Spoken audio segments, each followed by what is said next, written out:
Hi, everyone, and thank you for joining us. We are delighted to have you here for today's webinar, The Future of Document Compliance, Leveraging AI for Accuracy and Efficiency. My name is Devanku Sharma. I am the Digital Marketing Analyst at Continual Engine, and I'll be your moderator for today's session. So, before we dive in, just a few quick notes to help you get the most out of today's experience. Closed captions are available, and I have, I have enabled them at my end, but you can also toggle them on from your toolbar. And if you're joining on mobile phones, so you may need to tap your screen to see that option. And we are also recording today's webinar, and the recording will be sent to all of you registrants in the next few days, along with an accessible version of the slide deck. Also, please feel free to type your questions in the Q&A section on Zoom anytime. We'll address them either during the Q&A segment toward the end of the session, or we may take it in between as well.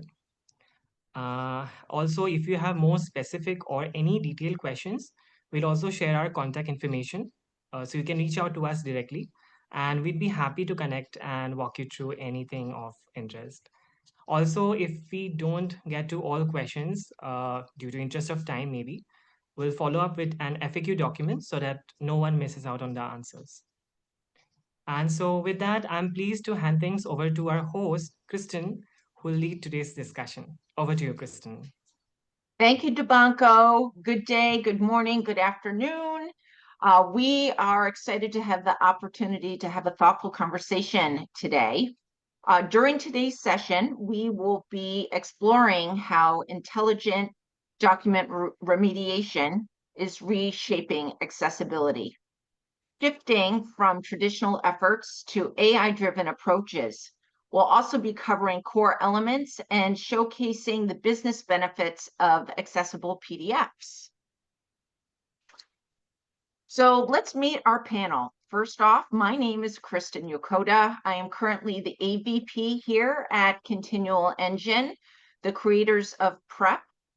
I also am happy to introduce two colleagues, previous colleagues of mine. When I came into accessibility almost a decade ago, I worked with our panelists, Ken Nakata and Jeff Singleton. Ken has more than 30 years of accessibility experience, so we're very blessed to have him on the panel today. So please don't be shy. We want to hear your questions. He's also a former trial attorney for the disability rights for the Department of Justice and a principal at Converge Accessibility. We also have Jeff Singleton, an invaluable resource on our panel as well. He too is a principal at Converge Accessibility. He's one of the nation's leading authorities on web accessibility and testing, and a former member of Microsoft's technology group. So what are the challenges we are facing and what brought you to this conversation today? Well, I think it's fair to say, regardless of the type of organization you're working for, local, state, governments, or corporations, there is increasing pressure to make PDFs accessible.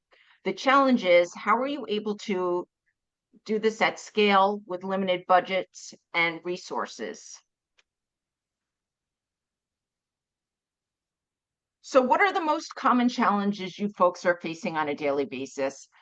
On the screen, I'm sure I'm going to ask you to take a look at the biggest roadblocks that your teams are facing and when you're trying to be compliant.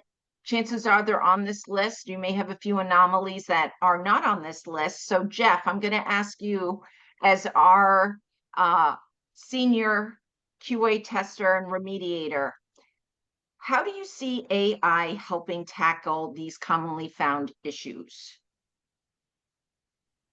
Well, I think AI is going to make things more streamlined. First of all, it's not something that's going to just fix everything. At least not now. It doesn't fix everything just out of the box, right? You actually have to put some resources into it, some time to figure out how the AI works and how it's going to fit into your organization. So, but once you do that, it should make things a lot easier. because now you'll have some kind of process in place. You'll be able to use that AI to do a lot of the heavy lifting for you and do a lot of the validation for you as well. And what's nice about that is it means that you don't have to rely just on one or two people in the organization, which, some organizations, unfortunately, that's what they're stuck doing. But if that is the case, those couple of people, they'll have that tool in their arsenal to make things go a little bit quicker and also provide a little bit more uh, trying to find the word, more confidence in what they're getting out of the tool to make sure what they're providing is accessible. I completely agree. And a follow-up question for you, Jeff. Where do you think AI can add the most value? Structured tagging, compliance checks, scalability, something else, or even all of those? Yeah, I think actually all of those. It really depends. So, I mean, each organization's a little bit different. So, when you go to use AI to, assist with the document accessibility, you really have to figure out your process first. What is your process? If you don't have a process and then you're jumping into AI, that could be a mistake because then AI is going to probably lead you a little bit of astray because I mean, if that's the case, you might be looking at AI as the one tool that's going to do everything. And AI can do a lot, but again, it's not perfect. I mean, you still have to understand how to use the tool. You have to understand what you're getting from the tool. You have to understand how to implement it into your process. Once you do that, then the tagging part of it, it comes along with it. The validation part of it comes along with it.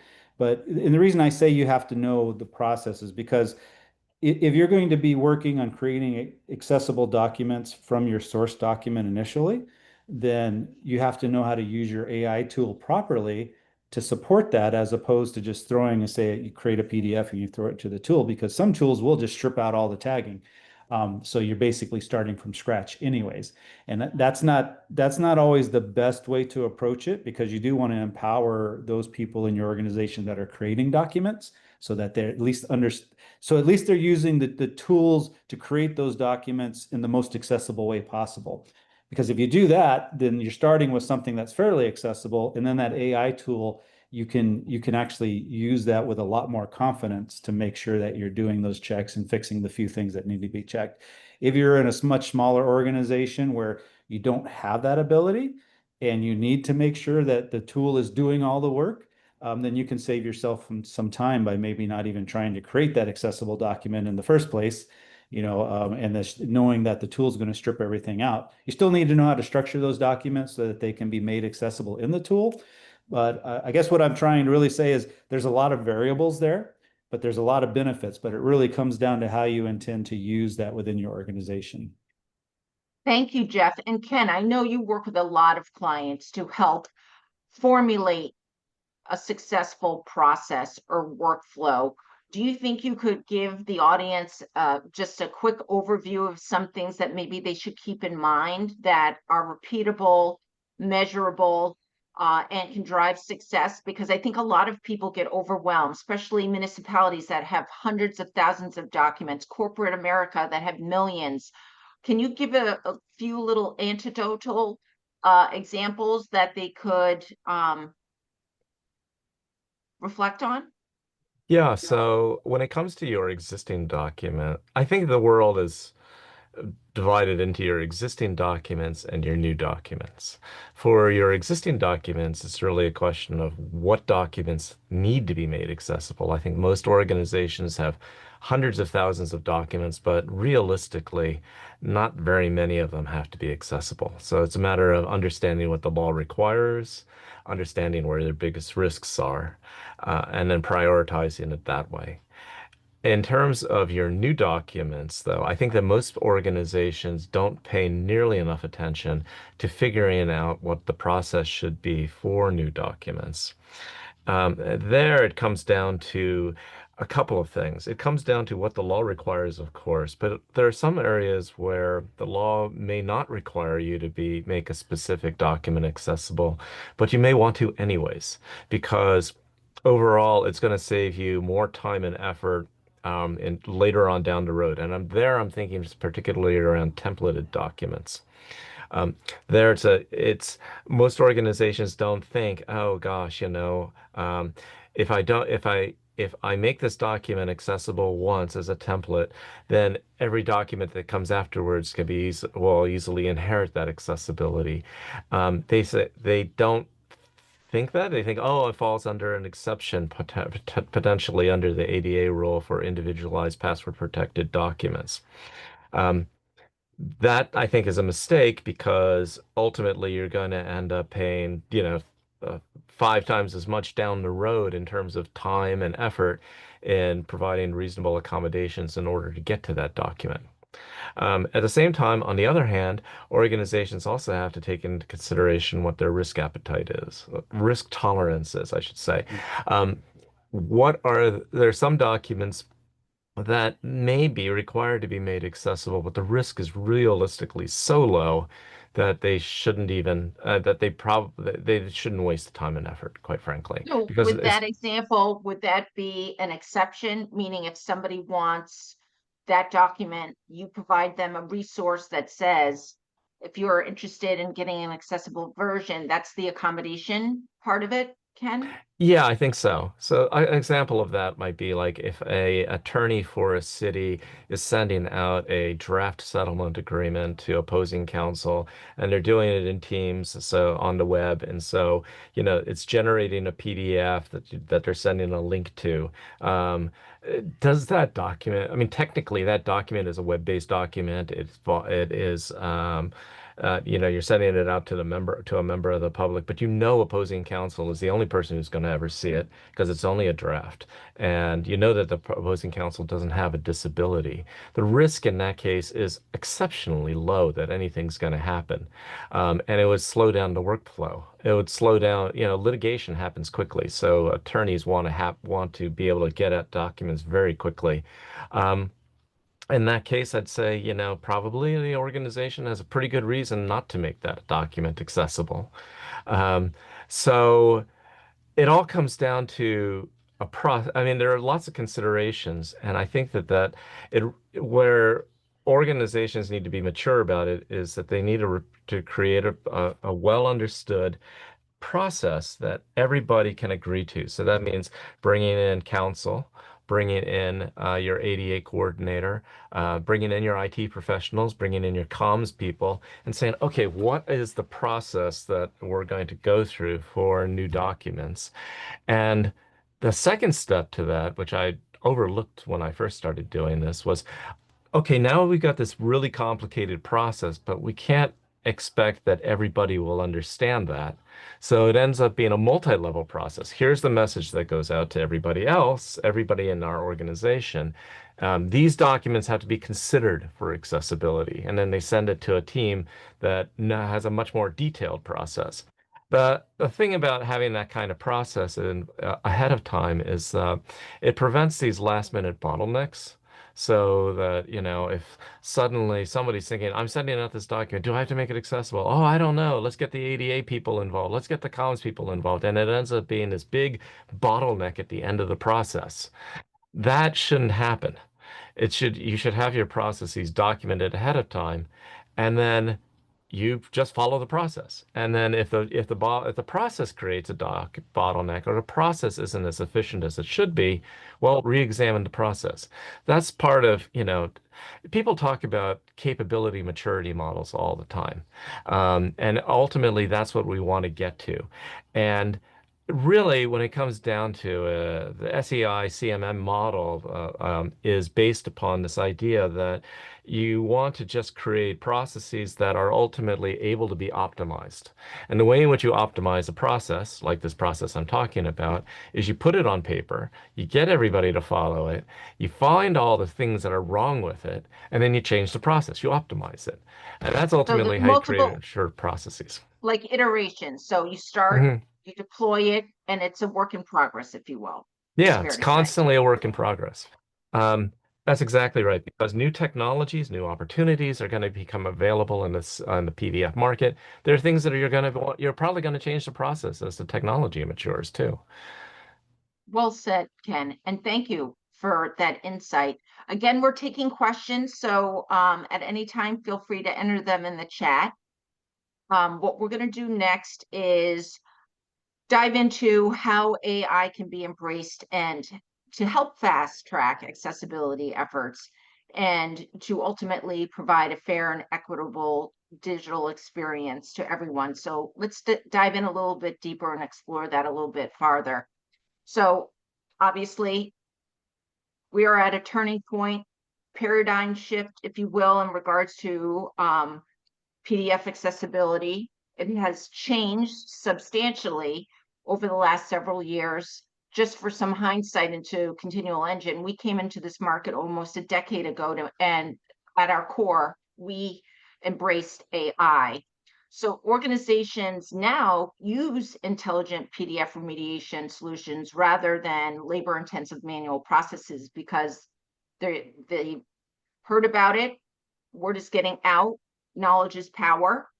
This is an important development in making digital documents accessible to those who have disabilities. So, Ken, what are the most significant changes organizations need to embrace to truly advance accessibility? And I'm sure there's more to it than just tooling. I know you touched on process. Is there something else that they should be considering as they Uh, evolve? yeah. So, yeah, I'm a big, I mean, being an attorney, I just think about things in terms of, I think about things in terms of risk. And then I think that ultimately the way to to eliminate risk is to make sure you follow your processes and to make sure your processes are intelligent and that everybody agrees with them. Um, with yeah, for with with this shift towards digital accessibility, a lot of organizations need to think about things mostly in terms of like your web-based apps and your mobile apps and your other technologies. That and particularly like what are you doing? It's okay to get to the point of, it's relatively easy to get to the point of making sure that your current technologies are accessible or as accessible as they can be. Um, where I think a lot of organizations fall down is on the new stuff. And so I talked about new documents, but there's also the other side. This is affects all technology. So what do you do with like your new web applications? What is your procurement process? How do you assess, or where do you categorize risk so that you're putting your efforts into making sure that the really important things are accessible? If you're buying a new CMS system or you're buying a new web application, um, what are your thought processes? And so for there, we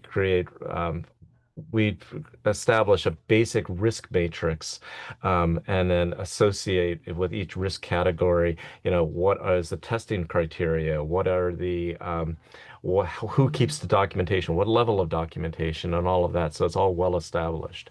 That's essential for your undue burden defense later on down the road, because that's the only thing that the Justice Department left us with under the Title II regulation as a realistic defense under most technologies. And with regard to the PDFs, I mentioned that, yeah, it's a matter of like creating those processes that are not just this complicated flow chart, which is ultimately what it comes down to, but it has to be like a cross-functional flow chart. What is the message that's being communicated to the general person in your organization, and what is the actual process underneath all of that? Because not everybody needs to know how the sausage is being made in order to accomplish the goals.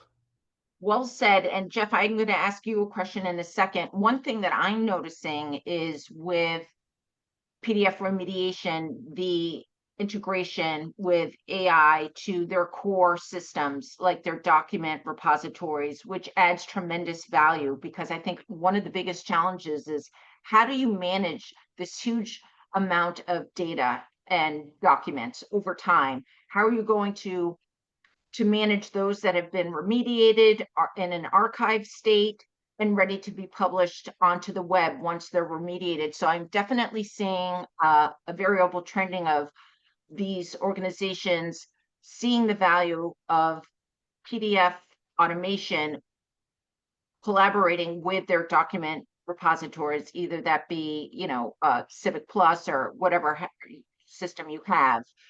Jeff, what do you think are some of the barriers for organizations, state, local municipalities, corporations in embracing some of the new options out there, do you think it's that they're risk averse, like Ken mentioned? Is it lack of awareness? Do they just feel comfortable with status quo? What are your thoughts as a man who talks to a lot of people and is a master remediator? Well, I do think it's a lack of awareness, not a lack of awareness. I think everybody's aware. I do think a lot of people, because they don't know what to do, they just try to ignore it and hope that kind of somebody else maybe takes care of it for them at some point. But ultimately, we've thrown out the word process a lot already in this whole session. So and I think that is the key thing, is you have to know how you're approaching this, and you have to know the people involved. So the huge challenge is organizations, even people, technical people in a lot of the organizations, they're just not sure what to do, because document accessibility, although it uses the same principles as web accessibility, it's a little bit different in the sense that you have a lot of people that are creating documents in an organization, most organizations. And so you really need to take the time to get those people involved. That doesn't mean they have to know all the nuts and bolts, as Ken mentioned, they don't have to know how the sausage is made, but they have to know how to be able to do the part that they play in the whole process. For example, say you have an office worker who's creating documents that are going to go live on the web at some point. Well, they do require a certain amount of training so that they know how to structure their documents with the type of content that's going in there, so they can do that in an accessible way. If you're using the same type of template over and over, it's good to create an accessible template. Otherwise, you're going to be fixing those issues every time somebody gives you a new document. So there's just a lot of things you have to think about, all the way down to where that document begins, all the way through to where it's ready to be posted live on the web. And so by taking that into account, it takes a lot of the mystery out of it. It also helps individuals know that, hey, that accessibility really is my responsibility, not just Joe over in accounting's responsibility or something like that. And then also providing them the right training and resources and support to do that. And once you get there, once you accept that and stop trying to make it like this is something that we have to do, but so and so is going to take care of it, and you realize that it's something that everybody plays a part in, and you help everybody understand that part they play, and they start to embrace that. It does become part of that process, and it becomes a lot easier. It just becomes one of those things that you do as part of your day-to-day tasks. Because when it comes to accessibility, a lot of the things I hear is like, well, I don't have time for that. I have my full-time job to do. Well, this is a part of your full-time job. But if somebody's just throwing it all in your lap, you're going to be overwhelmed. And so you have to take away that overwhelm by doing some planning and some training and figuring things out before you start getting everybody involved. Thank you, Jeff. And I definitely have seen an uptick in the adoption of templates, either static or dynamic, because that's a great pivot that you can make it as an organization, big or small, where you can do mass tagging or remediation in both of those scenarios. With your static documents, which are predominantly text only, that might be a pre-employment form, that might be an ordinance, if you will. In regards to dynamic, that might be a fact sheet if you're a financial institution. So I definitely think that that concept of templatizing when you can is a huge time saver. We have a question, so I'm going to ask this to you, Jeff. It says, we often encounter two common compliance issues when using AI for PDF remediation. Alt text duplication in PDFs with many images. AI sometimes generates alt text identical to the image caption, causing screen readers to repeat information unnecessarily. Second, common tables. While AI generally handles tables, in rare cases, it fails to correctly identify custom row and column structures. How can these issues be addressed to ensure compliance and a smoother user experience? So I'll take the first part, and then Jeff, I'm going to ask you for some insight. So in regards to the alt text and how something could be viewed for a screen reader as redundant or noise, there's definitely the need for human intervention constantly. So one of the things that you can do for if you're doing a manual review, and we're all on this call advocating for human intervention. During that review process, that's an opportunity for you to mute that so it's not repetitive, right? Where it's just noise to a screen reader, it's not adding any value. That's one suggestion. Jeff, would you agree? Do you want to add anything to that, where it's sometimes generating alt text identical to the image, causing screen readers to repeat information? Sure. Yeah. So, I mean, when it comes to image alt text, you could do a whole webinar just on that. I mean, there's so much True. that goes into that. But really what it comes down to, again, we'll talk about process. So where in the process where's that alt text being created?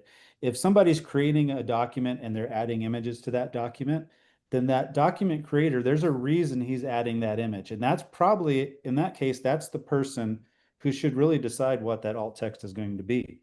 You know, a good example might be you're talking about pet adoption, and you have maybe a dog park with dogs running around.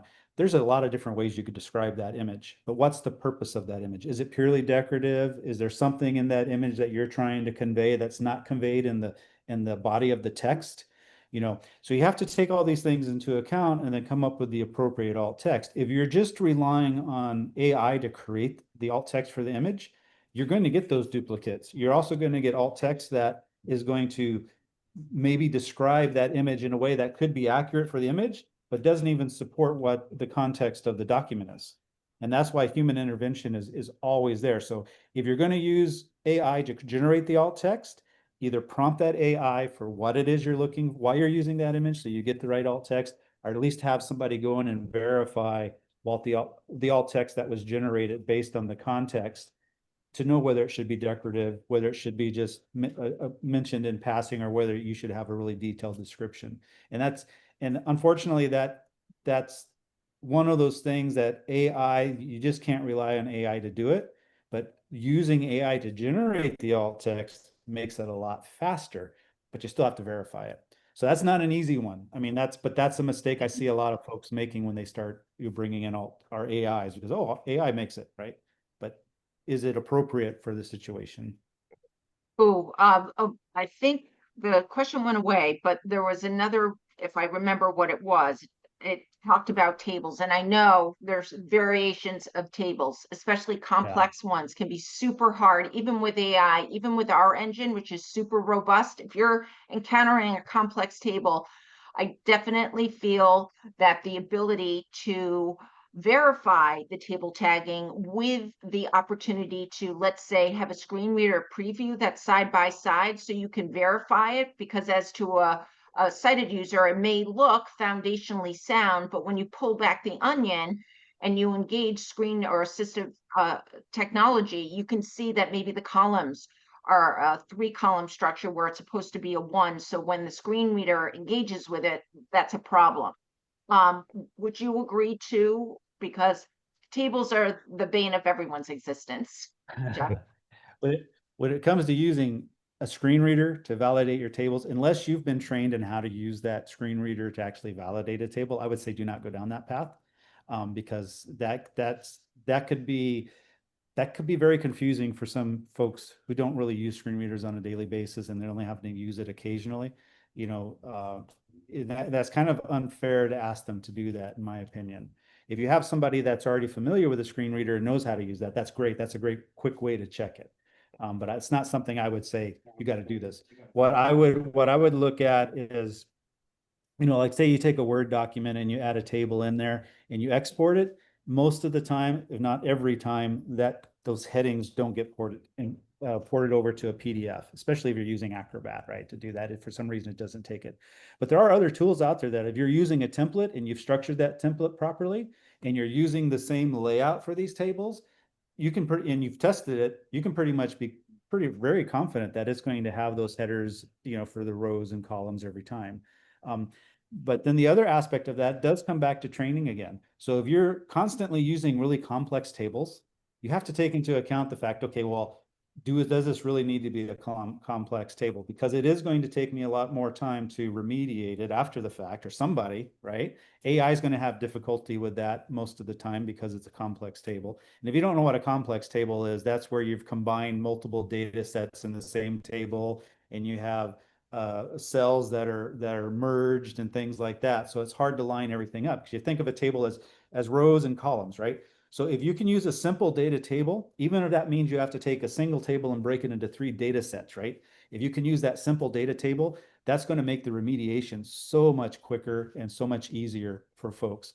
If you have to use a complex table for some reason, just keep in mind that it's going to be a challenge and it's going to be time consuming for somebody to actually make that work with AI or doing it manually, edit through like Acrobat or something.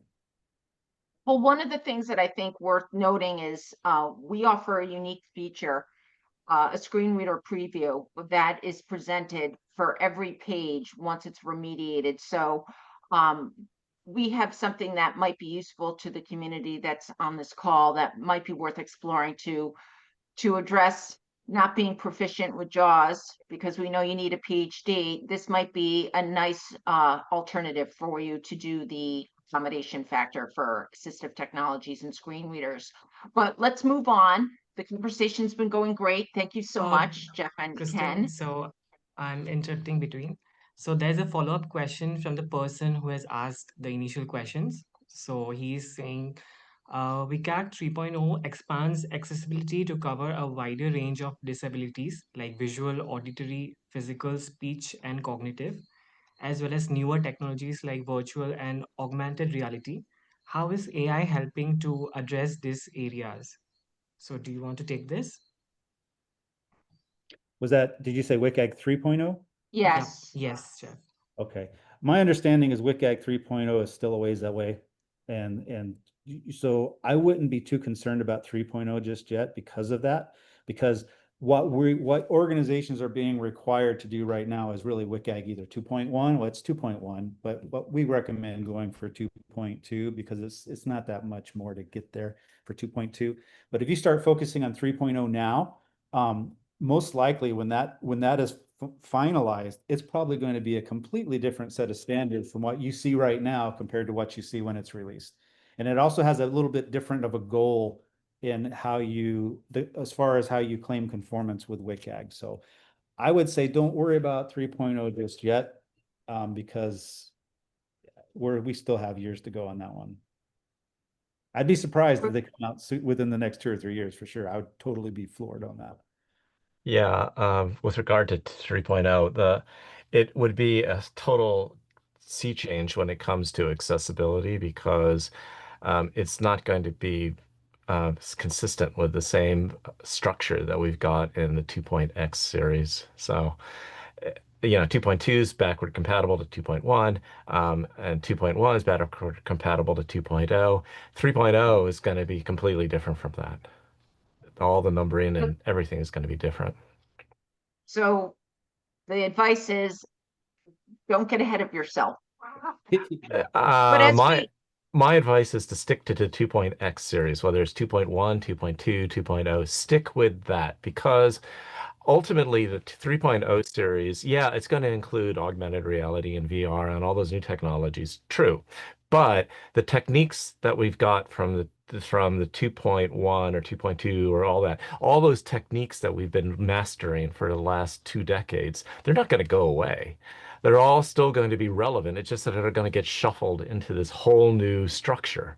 So, yeah, stick with that. And then later on, we'll figure out where those things plug in into the new 3.0 structure. And then we'll also have additional requirements on top of that for AR and VR and all the new technologies. thank you, guys. Although those new technologies probably won't affect what we're doing in the PDF world. I mean, in augmented reality, and VR, the conversations right now around accessibility are things like, oh, I'm in a virtual world and there's a million people talking, and there's a person that's closest to me talking, and they're at 30 degrees to my left as I turn because with virtual reality, you have this concept of directional sound. And so, which conversation gets the loudest volume and which one gets the captioning, because you can't caption everything because if you do that, then you'll just get a screen full of text. So, that's the kind of conversations people are having right now trying to figure out in VR So accessibility. forward-thinking question. Thank you for it. But don't stress yourself out yet. So as we continue with the conversation, I think it's fair to say PDF accessibility has come a long way. Obviously, we've talked about many of the pivotal points in the evolution of accessibility, shifting from slow manual efforts to intelligent-driven approaches that focus, most importantly, on structures. It drives automation and scalability. I think it's fair to say, inevitably, this enables organizations to achieve compliance faster with the power of automation, with greater accuracy and less cost. So, Jeff, what are some of the most effective strategies you've seen for streamlining PDF remediation at scale? I know we've touched on bulk remediation, templatizing. I think another one that I'm seeing is standardization of tooling, which helps drives continuity and output. What are some of the most effective strategies you've seen to help streamline PDF remediation at scale, Jeff, that are successful? I think one of the most effective strategies, the ones that start out anyways, start to realize that, as Ken mentioned earlier, you don't have to remediate everything. You know, the sky's not falling, right? So take the time to understand what you currently have, what you're putting out there, and what phase of the documents you're putting out there, or whether who is the target audience, right? Because some things you shouldn't be wasting your time on. Once you do that, it really comes down to understanding, again, your process. You have to have a process, and that process really does have to incorporate everybody. And that's the ones that have the best, most effective strategies that I've seen as organizations is ones that they step back, they pause, and they realize, okay, we need to rethink this. Where do these documents start? Who sees them next? Who's reviewing them? Where do they end up before they're approved to go online? And by doing that, then you're able to identify where training needs to be given, where resources and support need to be given on a regular basis. And then you're also able to identify those people that are going to be the experts when it comes to an accessible PDF, because everybody in your organization is not going to be able to do that. They don't have the time. They may not even have the technical knowledge or experience to be able to do that. Because remember, when we look at a PDF document, if we actually look under the hood for an accessible PDF document, it's just a tagged language, right? And if you don't understand how that tag language works, even if you go in and you make modifications, if you don't do it correctly, say, for example, table tags or bulleted list tags, if you don't do it correctly, that kind of totally blows up the whole accessibility part when the assistive technology tries to parse that out and read it out to the user. So really just the most effective ones are those that take their time and they discuss it. And if they're not really sure, they should get somebody in, a consultant that knows a little bit about this to help guide them and help set up that, you know, and to kind of troubleshoot and figure things out and then move forward. But to try to just jump all in it at once, or just to say, oh, it's these two people over here, they're going to handle all the accessibility documents for us, unless that's their full-time job, and it's not going to work. You're setting yourself up for failure and frustration. Understood. And a second part to that, Jeff and Ken, how should teams balance human oversight with automation to ensure accuracy and trust? I know we are all very passionate about, you know, the human element. How do they ensure that in their process and workflow, that they just don't take, regardless of what technology they're using, that they must have a final step that there's human intervention? How can organizations adopt that into their process? I think you just said it. I mean, you have to have a human set of eyes looking at a document that you're making accessible before it goes out, particularly if it's going on the web. Yeah. Okay. And for large organizations, you know, what we've seen is if you have multiple departments, sometimes they will select somebody that this is the person that our documents are going to flow through, and that person has a certain amount of understanding of what an accessible document is. And they may either be tasked with making sure it's fully accessible before it goes on to communications or whoever's going to post it live, or it may just be a step in the process. So there could be numerous people involved because the organization is so large, but they also have to be following that same process. If you have a smaller organization, well, then that could be totally different. You may not have those different people along that chain, but So size of organization also comes into play. Understood. Moving on, what does the future of document remediation look like? I think it's fair to say that document compliance should be proactive, accompanied by automation to ensure every document is born accessible. I think we've kind of conveyed that several times during our conversation already. I see that AI takes out a lot of the busy work so you can do more. Do you gentlemen agree? And in addition to that, what do you consider busy work? I know what I consider busy work when it relates to remediating a document. Yeah, I agree. Yeah, so busy work would be if you have to take a document and you have to go in and you have to fix all the issues that could have been easily addressed in the source document.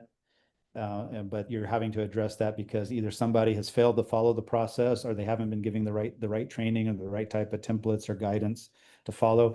That is a lot of busy work, and it's unnecessary because that could save so much time.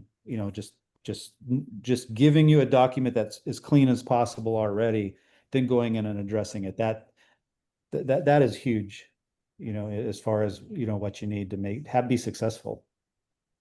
And Ken, you said something to me like a week or two ago that, automation kind of doesn't look at the X's and O's, if you will, looks at the core components and main core foundation parts of the document. What are your thoughts there? Can you expand a little bit about that comment you made to me?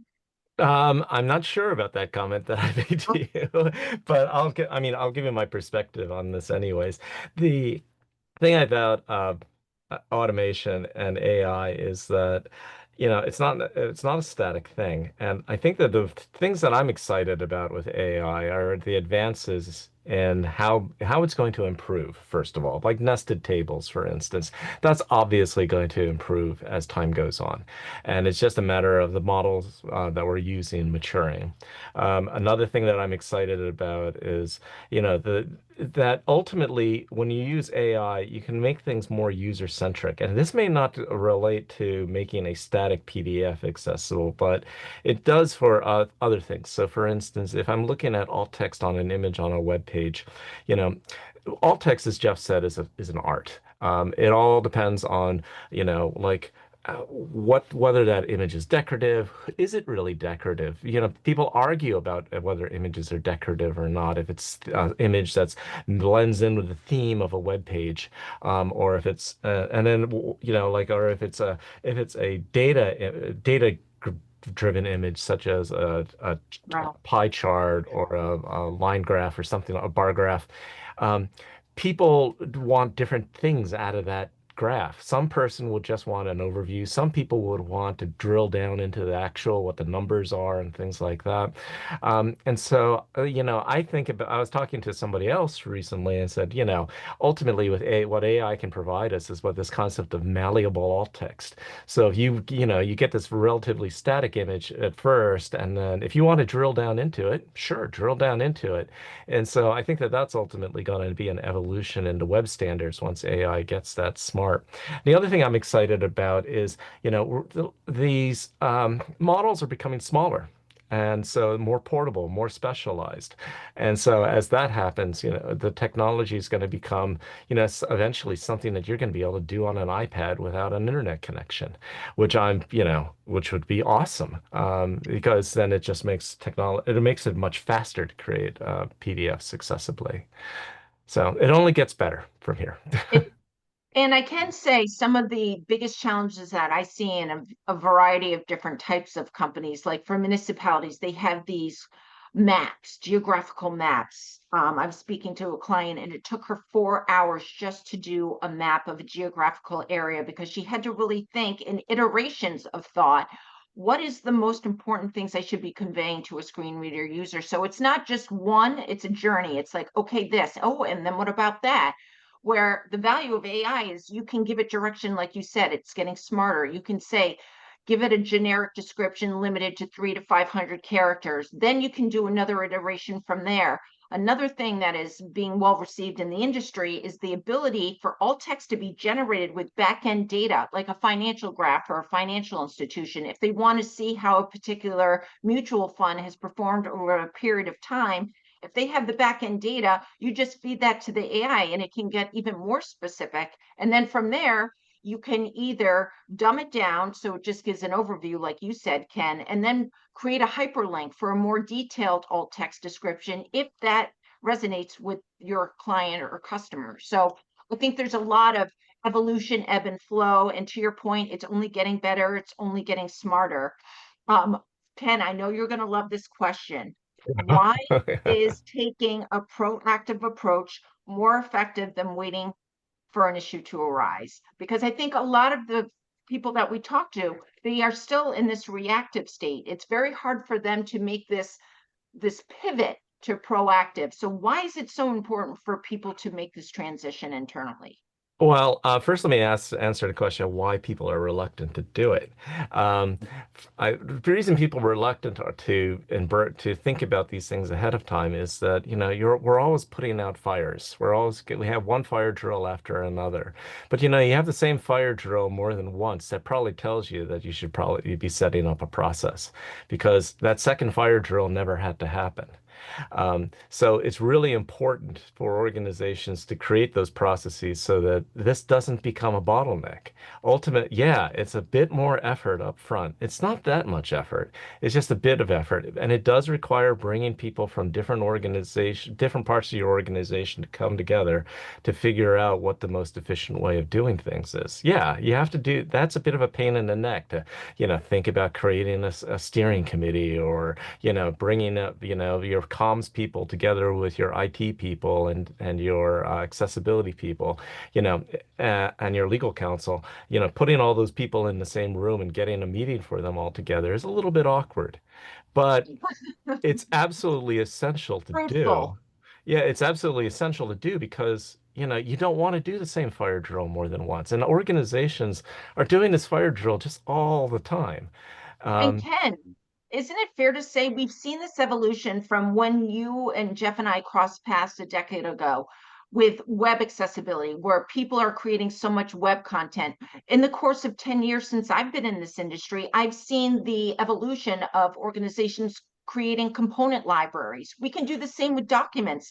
That comes into play with templatizing when you can. We can also consider creating a repository of alt text that you're using on a repetitive basis. So I think if we think of the evolutions we've made with our web properties, we can mirror a lot of those same efficiencies and consistencies to documents. Would you guys agree?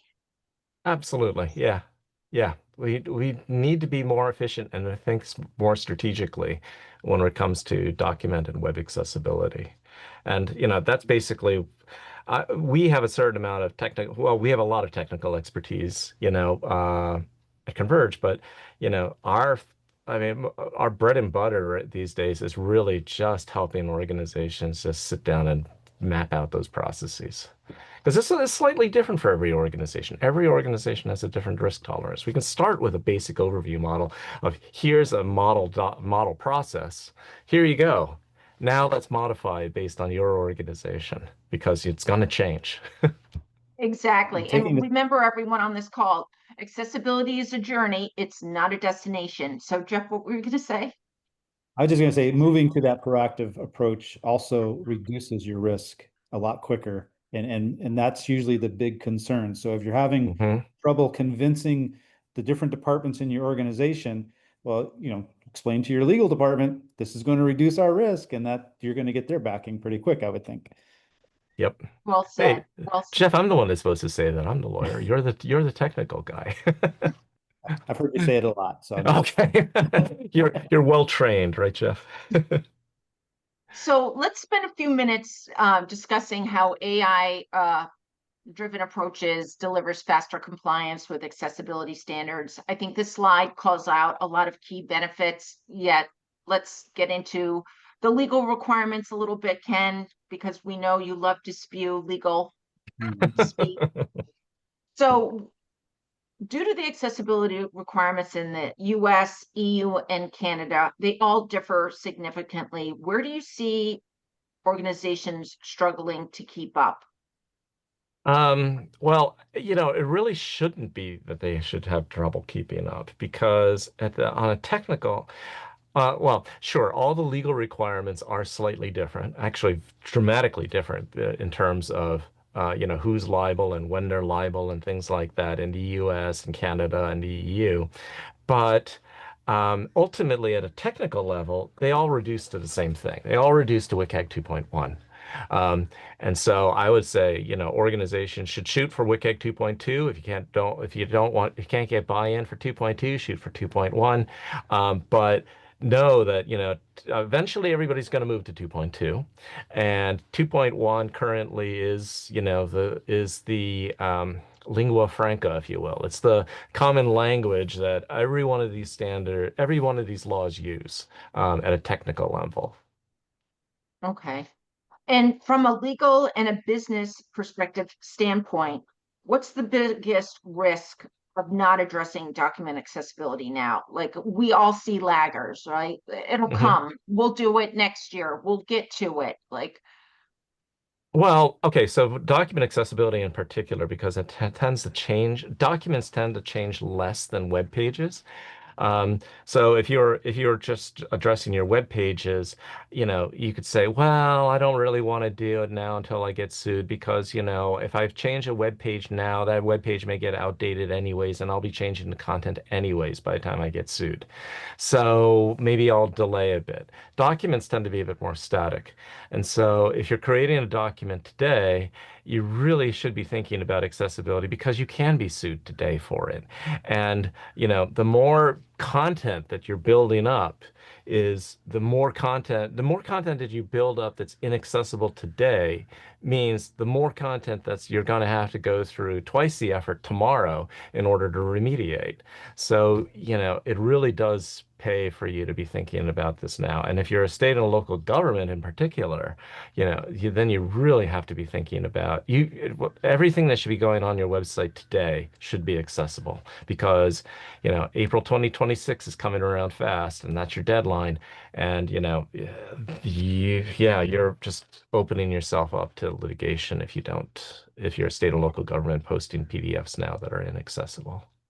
and isn't it interesting to know that PDF delivery, it is the de facto standard. That is, if you're trying to get your blood results and read them, to paying your Verizon bill, to, signing a lease for an apartment.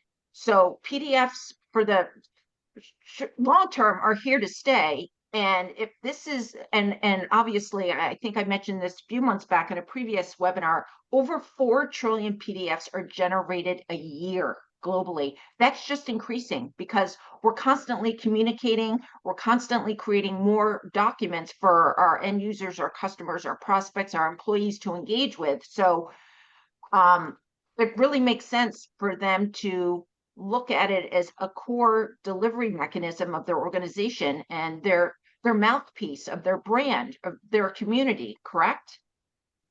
So Oh, it should be a priority. oh gosh, yeah. I mean, PDFs are the way of communicating. Yeah. Um, yeah, and PDFs are so much easier to, in some senses, and they're easier and they're harder. Technologically, I think they're harder than to making web pages accessible, but you know, I mean, they're standalone. And so, if you've got a ton of PDFs and say you've got 100,000 PDFs and you think, oh my God, what am I going to do about all these PDFs and I have to make accessible? Well, as we've been saying earlier, first thing you have to do is figure out which ones really have to be accessible.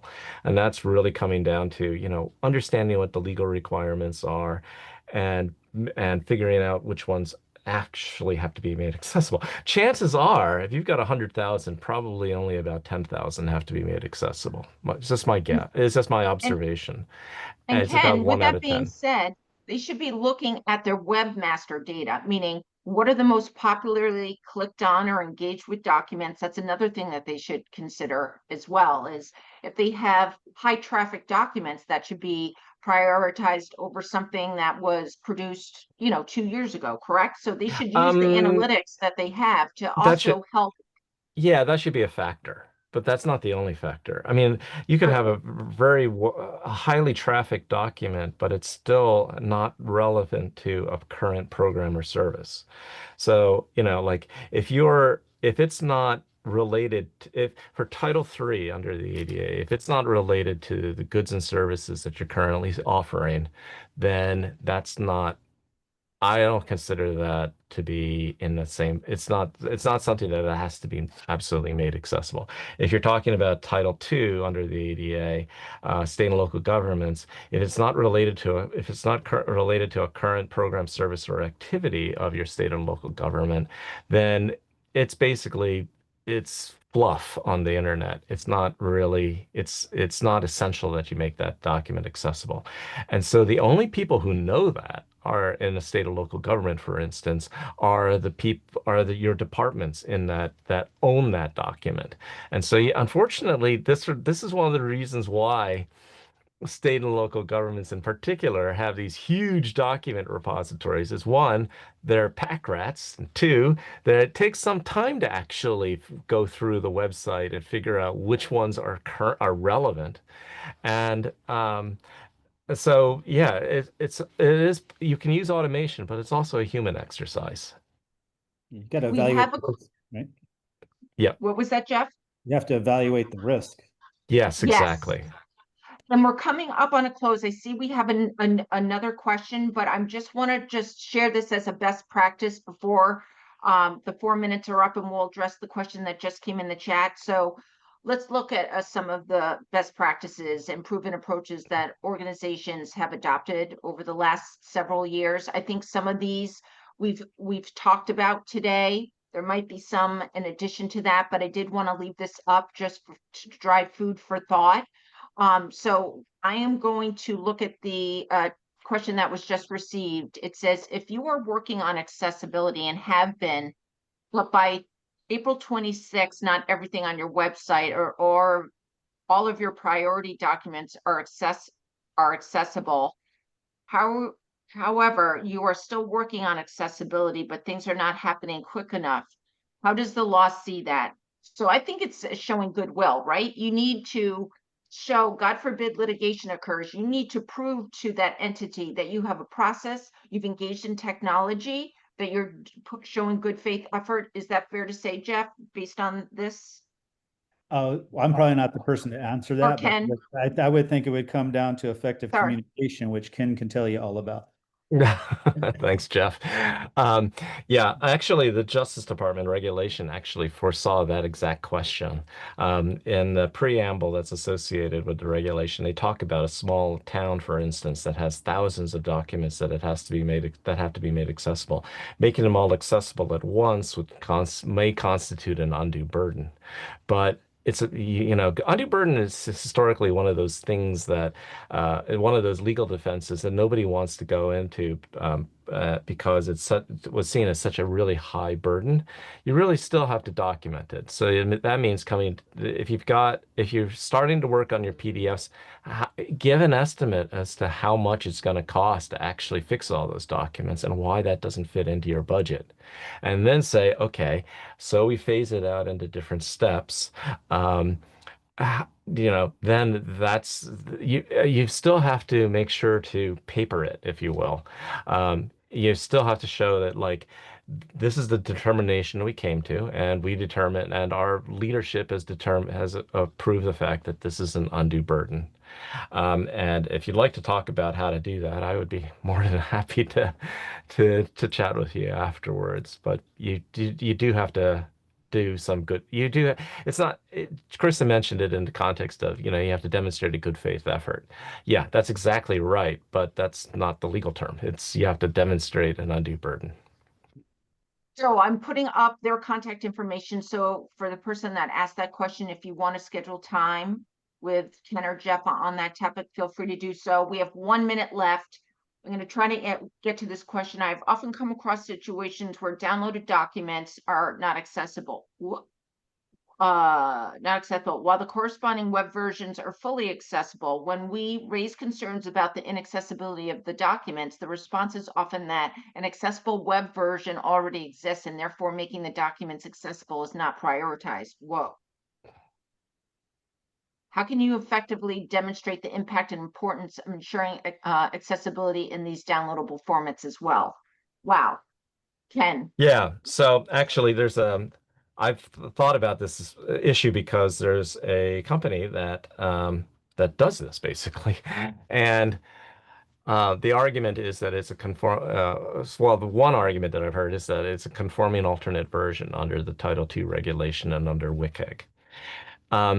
That may be the case, but ultimately you still have to show that the original document couldn't be made accessible. That's the only way you get to the conforming alternate version exception or defense, if you will, under WCAG and the regulation.